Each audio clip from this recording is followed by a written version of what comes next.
Jacques Derrida.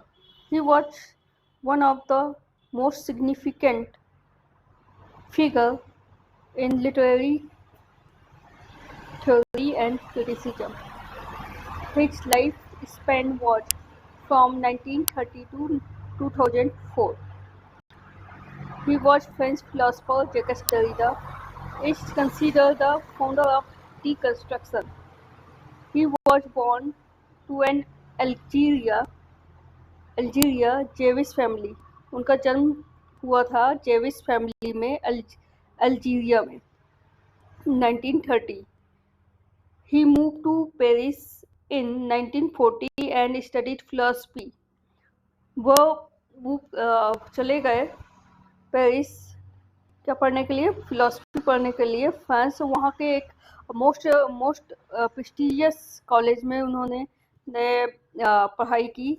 He earned his philosophy degree in 1956, then studied briefly at Harvard University before returning to Algeria to serve as a teacher in French army. Around 1960, Derrida began teaching philosophy and logic at the Collège de Sorbonne in France. By 1965, he was teaching at École Normale Supérieure and contributing to the leftist magazine Tel Quel. Derrida's work structure, sign and play in the discourse of human science marked the beginning of post-structuralism as a movement.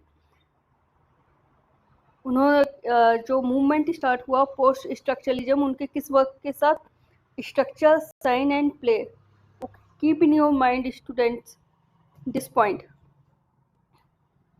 His influence on contemporary thought began in 1967 with the simultaneous publication of three major works: Speech and Phenomena, Writing and Difference, and of Grammatology. Simultaneous means जब कोई चीज़ क्या कहते हैं, कई चीज़ें एक साथ होती हैं, तो इनके जो 3 वर्क थे वो एक साथ पब्लिश्ड हुए थे, जो कि हाईलाइटेड हैं. In of grammatology, partially influenced by his friend and peer Emmanuel Levinas, Derrida analyzed and criticized Western philosophy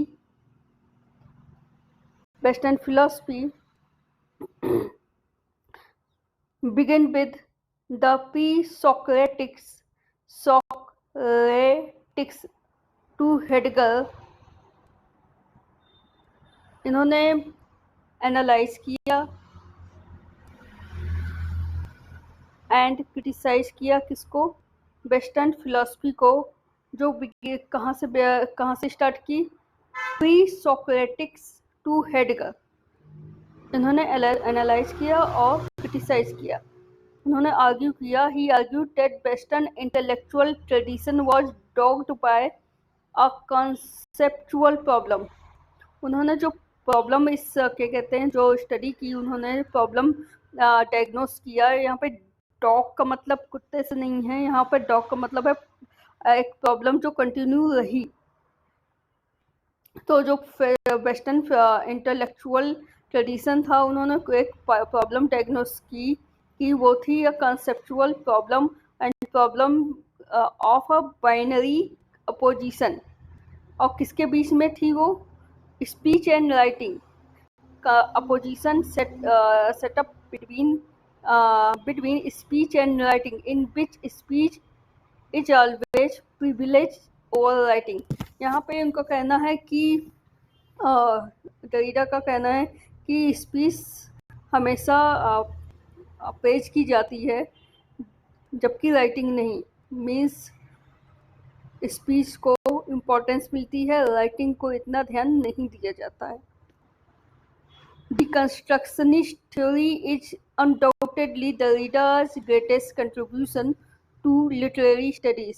जो इन्होंने, क्योंकि since Derrida was father of father of deconstruction, so उनकी according to deconstruction theory theory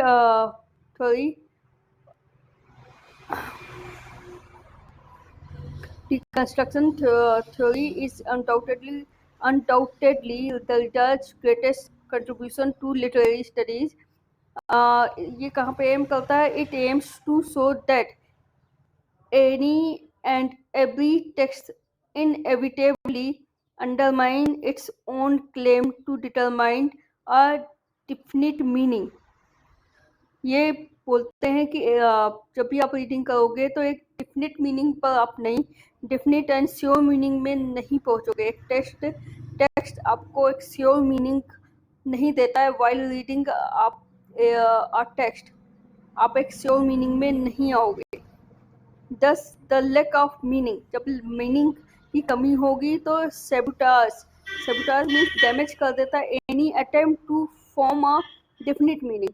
और जब कोई conclusion में ही नहीं पूछोगे इसमें मीनिंग, एक टेक्स्ट में मीनिंग की कमी होती है तो वो आपको पहुंचने में उस एफर्ट को डैमेज कर देगी. To form a definite conclusion. So Derrida ultimately wants to say that a reader cannot conclude or reach at a definite meaning. So finally,